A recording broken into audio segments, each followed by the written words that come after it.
Next up, we have yet another lovely stand-up comedian. Everybody give it up for Chris. Thank you. So to start it off, my friend recently bought a dog. So they went down to the shelter and they did all the paperwork and stuff and they picked it out. And the dog was from a shelter, meaning its days are numbered. But like not so much numbered, there's like more like bullet points. So she has to pay for its medicine, go down to Rite Aid, buy all that stuff. And so she has to feed her like every couple hours, which is absolutely obnoxious. I don't even eat every 4 hours. So she's mixing the pills into the dog's food, and I looked at her, and I was over her shoulder, and I'm looking down, and I said to her, "So, do you think this is how Cosby practiced?" She goes, "What? Huh?" And she had that look on her face. I was like, "What, is he behind me?" And she said, "What makes you think that?" And I said, "Well, the dude was a pro." I'm like, sorry, poor choice of words. He was registered. So he had to have been batting 1,000. You don't need to be good at spiking drinks to do it. You need to be good at spiking drinks to do it twice. So she said, "If I'm the one mixing pills, does that make me Cosby?" And she's like offended by it. And I said, "Well, only if the courts see it that way." She said, "I could be Cosby. I just need a TV show." I said, "That's what you're missing. Everything else is checked off your bucket list, but that's what's missing." And I just found this out, but did you know that Cosby has children? I did not know this.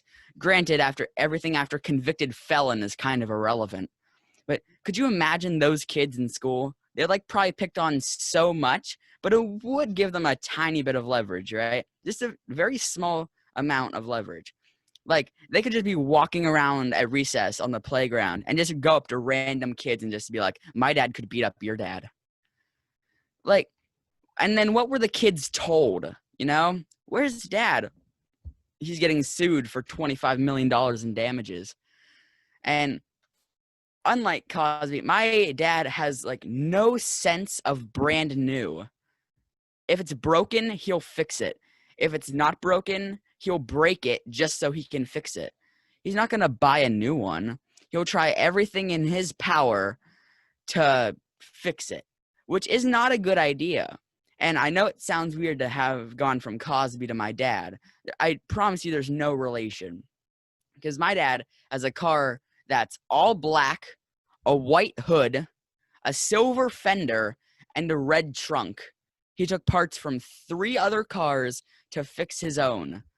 It looks like he dragged his car into Microsoft Paint and then hit invert colors.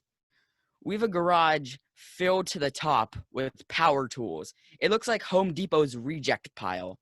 It is their misfit island. It's like walking into a power tool prison. You have the wrongfully convicted ones in the corner crying. You have the ones that have been in there since the dawn of time. And then there's my dad's friend, Bill. Thank you. I'm Chris Petraglia. Have a good night. All right, give it up for Chris. Woo. All right, awesome. Next up, we have yet another lovely stand-up comedian. Her name is Carolyn. Everybody give it up for Carolyn.